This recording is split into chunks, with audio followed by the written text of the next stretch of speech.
how this came about was that when the race protests were happening downtown, as a downtown gallery owner, everyone called me and said, is your studio okay? Is your studio fine?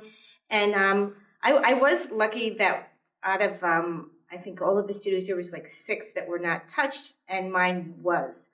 But, I want to put in perspective the fact that it was mostly peaceful. And I hate to talk about any of the violence because it was so little to the fact that this was about race protesting. And so my first initiative is, everyone was putting boards up. Do I need to put boards up to secure my studio? I didn't really think so, but I was told by some people in the town that'd be a great idea. Everyone was doing it. So I ran downtown, and my son Adam, who works for UNCG, was getting all the wood to put up the boards at elsewhere in my studio. And so him and his wife came, and they're putting up boards, and everyone in the community came out to and it was almost like a festival feeling.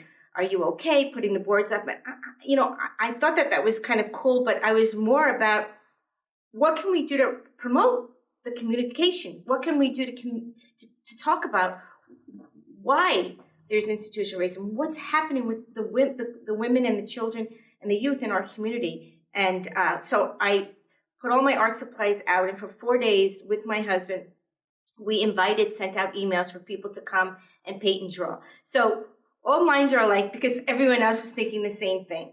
So we had nice paints, and I had the boards pre-painted in a gray because I wanted the artists to be able to come and really put their mark on a surface that was ready for them. And I invited certain artists, some of my young friends, I think it's really, you say, is there a seat at the table? But if you don't invite people, if you don't give them the seat at the table, then they can't be a part of it. So I really want my connections with the young people in Greensboro and the African American community. So Crystal Hart and Mimi and Ola BC, all these women I invited down.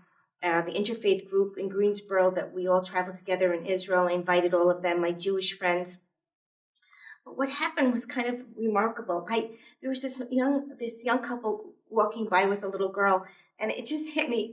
It's about you and your children and your future. And here I am, this white Jewish woman in Greensboro, like, oh, I'll put my paints out. But the reality is, I don't know what the journey's like.